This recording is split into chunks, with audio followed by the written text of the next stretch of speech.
ವಿದೇಶದಿಂದ ಎಷ್ಟು ಚಿನ್ನವನ್ನು ಭಾರತಕ್ಕೆ ತರಬಹುದು? ಹೆಚ್ಚು ಚಿನ್ನ ಇದ್ರೆ ಏನ್ ಮಾಡಬೇಕು? ಅರಬ್ ದೇಶಗಳಿಂದ ವಾಮ ಮಾರ್ಗದಲ್ಲಿ ಚಿನ್ನ ಸಾಗಣೆ ಮಾಡಿ ಕನ್ನಡ ನಟಿ ರನ್ಯಾ ರಾವ್ ಕಂದಾಯ ಗುಪ್ತಚರ ದಳದ ಬಲೆಗೆ ಬಿದ್ದಿದ್ದಾರೆ. ಹಾಗಾದ್ರೆ ವಿದೇಶದಿಂದ ಆಗಮಿಸೋರು ತಮ್ಮ ಜೊತೆ ಎಷ್ಟು ಚಿನ್ನವನ್ನು ತರಬಹುದು? ಹೆಚ್ಚು ಚಿನ್ನ ತಂದ್ರೆ ಏನಾಗುತ್ತೆ? ಕಸ್ಟಮ್ಸ್ ಕಾಯ್ದೆ ಈ ಬಗ್ಗೆ ಏನು ಹೇಳುತ್ತೆ? ಇದರ ಬಗ್ಗೆ ಸಂಪೂರ್ಣ ಮಾಹಿತಿ ಇಲ್ಲಿದೆ. ಕಸ್ಟಮ್ಸ್ ಶುಲ್ಕವಿಲ್ಲದೆ ಪುರುಷರು 20 ಗ್ರಾಂ, ಮಹಿಳಾ ಪ್ರಯಾಣಿಕರು 40 ಗ್ರಾಂ ಚಿನ್ನವನ್ನು ಮಾತ್ರ ತರಲು ಅವಕಾಶ. ಹೆಚ್ಚಿದ್ದಲ್ಲಿ ಕಸ್ಟಮ್ಸ್ ಸುಂಕ ಪಾವತಿ ಕಡ್ಡಾಯ. ಹಂತ ಹಂತವಾಗಿ ಹೆಚ್ಚಲಿದೆ ಸುಂಕ. ದುಬೈನಿಂದ ಕೋಟ್ಯಂತರ ರೂಪಾಯಿ ಬೆಲೆ ಬಾಳುವ 14.8 ಕೆಜಿ ಚಿನ್ನಾಭರಣ ಅಕ್ರಮವಾಗಿ ತಂದಿದ್ದ ರನ್ಯಾ ರಾವ್ ಅವರನ್ನು ಕೆಂಪೇಗೌಡ ಅಂತಾರಾಷ್ಟ್ರೀಯ ವಿಮಾನ ನಿಲ್ದಾಣದಲ್ಲಿ ವಶಕ್ಕೆ ಪಡೆಯಲಾಗಿತ್ತು. ಇದಾದ ಬೆನ್ನಲ್ಲೇ ಅಂತಾರಾಷ್ಟ್ರೀಯ ಚಿನ್ನ ಸ್ಮಗ್ಲಿಂಗ್ ವಿಚಾರ ಮತ್ತೊಮ್ಮೆ ಮುನ್ನೆಲೆಗೆ ಬಂದಿದೆ. ಕಸ್ಟಮ್ಸ್ ಕಾಯ್ದೆ 1962 ಚಿನ್ನವೂ ಸೇರಿದಂತೆ ಭಾರತದ ಹೊರಗೆ ಮತ್ತು ಒಳಗೆ ಸರಕುಗಳ ಚಲನೆಯನ್ನು ಕಸ್ಟಮ್ಸ್ ಕಾಯ್ದೆ 1962 ನಿಯಂತ್ರಿಸುತ್ತದೆ. ಇದರಲ್ಲಿ 17 ಸೆಕ್ಷನ್ಗಳಿದ್ದು ಇದು ಆಮದು ಸುಂಕಗಳು, ರಫ್ತು ನಿರ್ಬಂಧಗಳು, ಗೋದಾಮಿನ ಕಾರ್ಯವಿಧಾನಗಳು ಮತ್ತು ನಿಯಮ ಉಲ್ಲಂಘನೆಗಳಿಗೆ ದಂಡ ಸೇರಿ ಎಲ್ಲವನ್ನೂ ಒಳಗೊಂಡಿದೆ.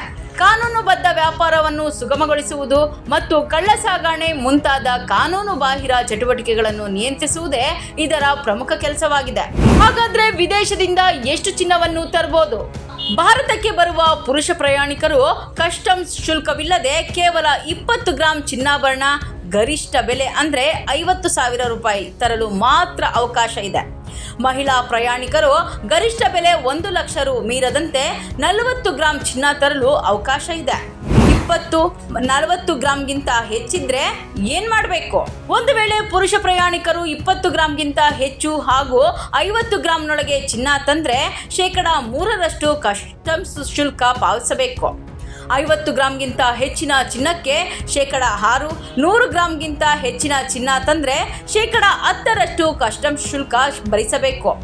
ಅದೇ ಮಹಿಳಾ ಪ್ರಯಾಣಿಕರು 100 ಗ್ರಾಂ ಚಿನ್ನಕ್ಕೆ 3%, 100 ಗ್ರಾಂಗಿಂತ ಹೆಚ್ಚು ತಂದ್ರೆ 6% ಶುಲ್ಕ ಭರಿಸಬೇಕು.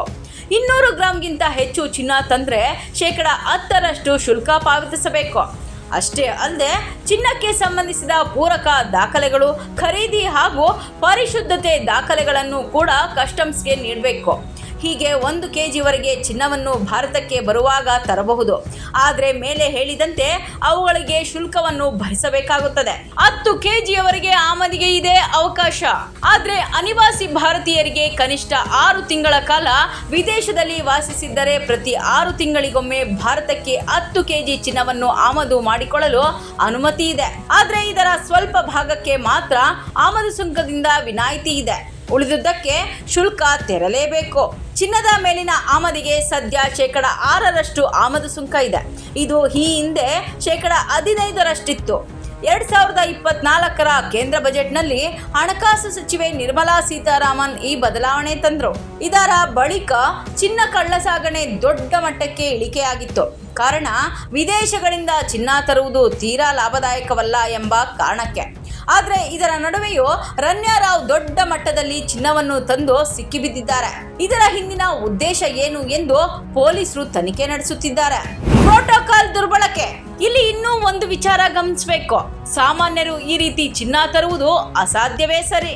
ಆದರೆ ಇಲ್ಲಿ ರನ್ಯಾ ರಾವ್ ಪ್ರೋಟೋಕಾಲ್ ನಿಯಮಗಳನ್ನು ದುರ್ಬಳಕೆ ಮಾಡಿಕೊಂಡಿದ್ರು.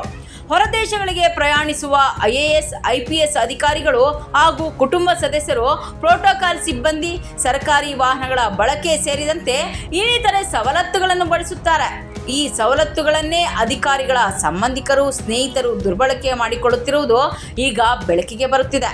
ಡಿಜಿಪಿ ರಾಮಚಂದ್ರ ರಾವ್ ಅವರ ಪುತ್ರಿ ರನ್ಯಾ ರಾವ್ ತಂದೆಯ ಅಧಿಕಾರ ಪ್ರಭಾವ ಬಳಸಿ ಏರ್ಪೋರ್ಟ್ನಲ್ಲಿ ಕಸ್ಟಮ್ಸ್ ಅಧಿಕಾರಿಗಳ ತಪಾಸಣೆಯನ್ನು ತಪ್ಪಿಸಿಕೊಳ್ತಿದ್ರು. ಜೊತೆಗೆ ಪೊಲೀಸ್ ವಾಹನ ಬಳಸಿಯೇ ಮನೆಗೂ ಬರುತ್ತಿದ್ರು.